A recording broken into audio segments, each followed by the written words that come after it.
VIP Press, Congo TV Online. Yangonga Obo à travers le monde. L'émission Nabino Skin 168 heures, émission les gars VIP Press Congo, VIP Press Télévision, la meilleure chaîne éternellement invité tapis rouge, chaîne bête la de Masoulé à solo, chaîne où la rabino va siger, où édifier rabino partout dans le monde, chaîne où ils ont sans polémique, chaîne où ils font raté. Au solingo finga artiste musicien, politicien, pasteur, Lucas parce que finga awa adresse yo finga zalaraté. Nous sommes église au milieu du village. C'est ça la presse. Nabi ko zele belle à travers le monde au messana ko landa biso. Bonne toujours ko s'abonner massivement dans votre chaîne VIP Press Congo télévision, bo s'abonner, bo liker, bo s'abonner, bo se liker, bo s'abonner et belé pour vous avoir toujours à la page. L'isolo to beta lelo za l'isolo ezoleka ben monsieur lek na beta no masolo ya na jibe bolanda kyango bomona ki ndenge émission salemaki ne pe no merci votre botela ki émission belle à travers le monde o ba te belé vous belé o bolanda ki émission masolo ya na jibe to betele bino comment les deux grands artistes, parce qu'ils ont vraiment mal à monter. Mais venez à Sala, des bouger monde, œuvre na bango, il faut le bateau, et vivant. Tout l'été le loso ouer azate, jiba zate, tout le bakino jiba sala ouer à sala non. Émission Masola ouer na jibeza, émission lignée honoré. Les deux grands légendes ouana deux sont vivants. To honoré bon tout le bien fait na bango basala. Mais les autres bêtes à solo, on a mingi penzate, les autres bêtes solo, oh par rapport, il y a sorti médiatique ex-danseuse, j'ai même piana Brunel, au bas de la combo et moi l'antouka sali. Bah déclaration sali, oh les qui na télévision, oh les qui na internet, oh c'est le mission à niveau Europe. Par rapport, il y a dire naé, chers internautes, votre Hollande Abisso, analysons un peu. Alobi, baby c'est que non, on va dire na yé, on a bino tolandi. Baby c'est que Jibem Piana a bloqué partout. Alobi Sandra Linda, ex-danseuse aussi à Jibem Piana, a ABC que Jiba bloqué à côté de Moulangi, Jiba côté Kindoki à côté. Mabe, a Kangi abima Mboko te, abima Congo te. Pouvoir baluba jiba ebani jiba bloqué ba côté li ndenga lobi Sandrine ebisi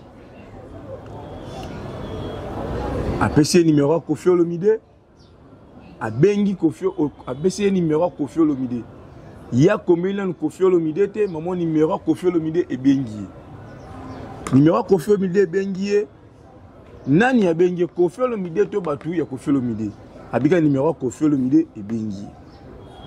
Analysons un peu. Parce que Koffi Olomide, c'est un père de famille. Koffi Olomide aussi. Azana Mwasi Anabana. C'est un artiste musicien aussi. Azapena Bavoka nae. Azapena Makamounae. Jibem Piano aussi, c'est un père de famille. Azana Bato ba dépendra nae. BCB des entreprises. Parce que j'ai même pas la foot arabe, musicien, il y a aussi des. Il y a aussi la logistique, il y a aussi la partie d'administration, il y a belé. Chaque fin du mois, quand c'est bon, on a poche. Sungi bango pe bataba sungi mabota na bango. Tout comme la quartier là. Bon. Par rapport à Bolanda, Likambo est commis au déclaration. Alors, il y a $4 000, il y a combo dans la liste. Koffi Olomide qui est poté, mais on a poté tant qu'il y a pas de avec le temps, alors bien, ils sont mon pote, ils sont mon moto, mon bouya, Ophélie. Autre bien français est commis gratuit. Gratuit selon Yalobi.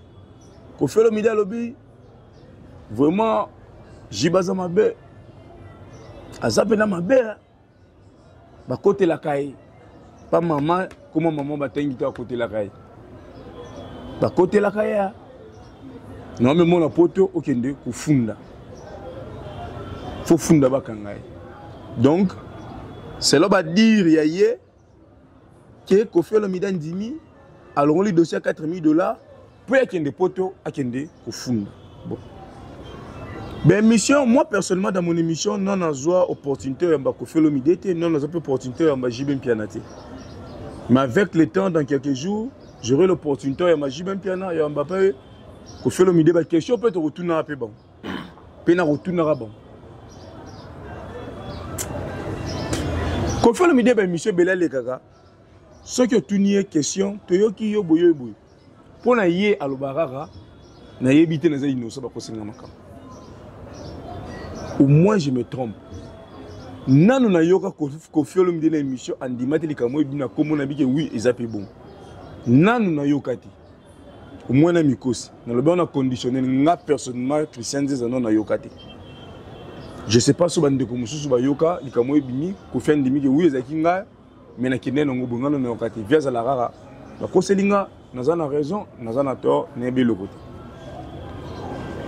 si Sandrine na sala yelo ko wana apesa di ku boy apesa boy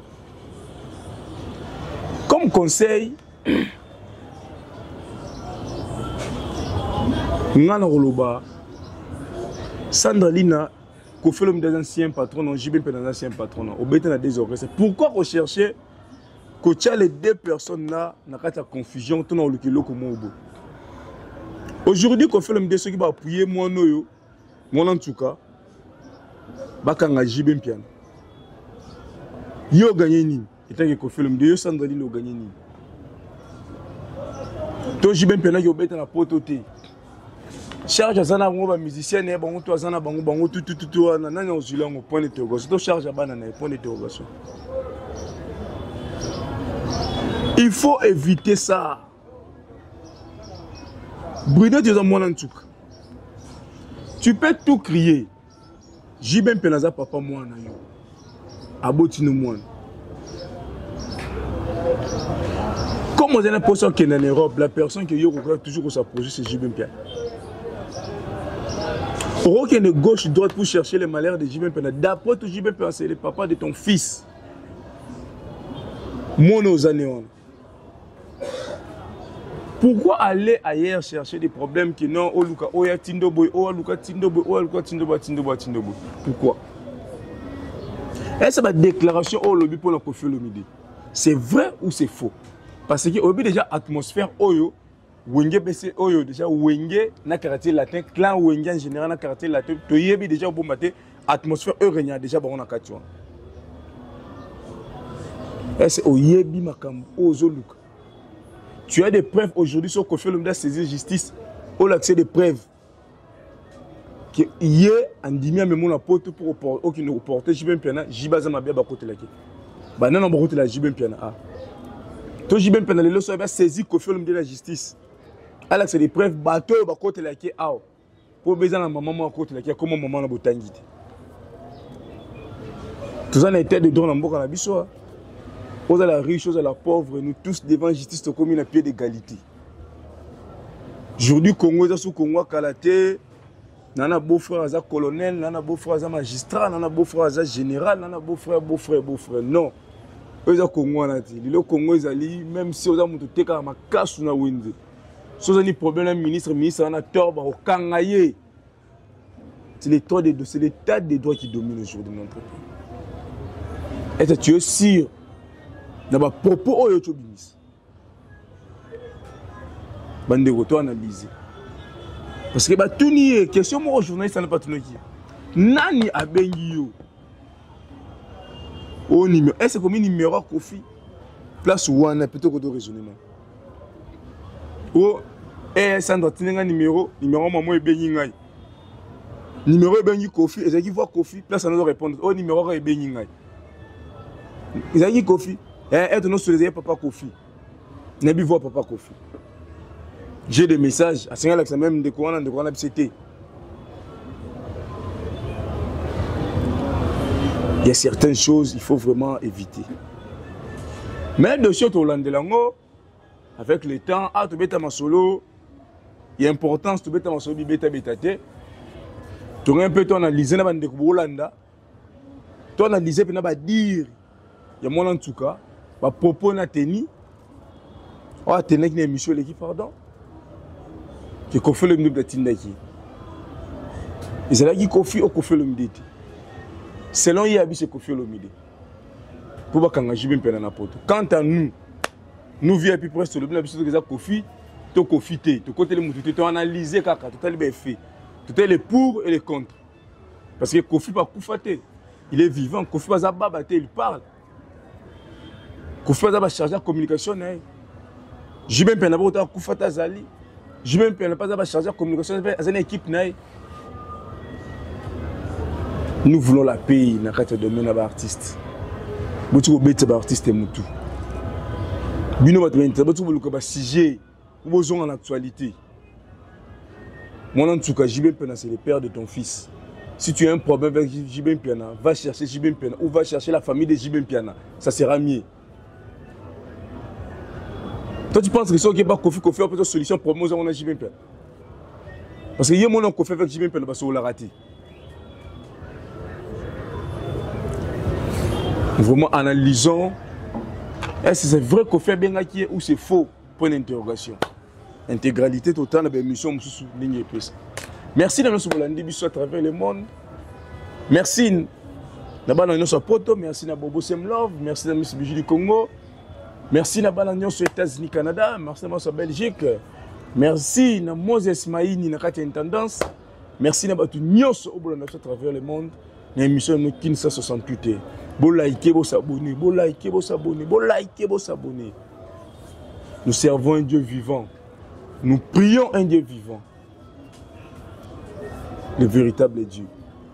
Tu écoutes Nimbala Sima, ceux qui nous ont besoin de guider, qui m'ont dit check, bye.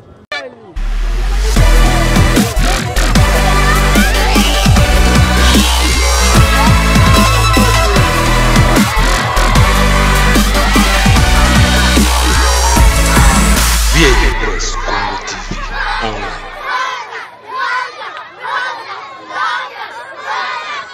VIP Press Congo TV online.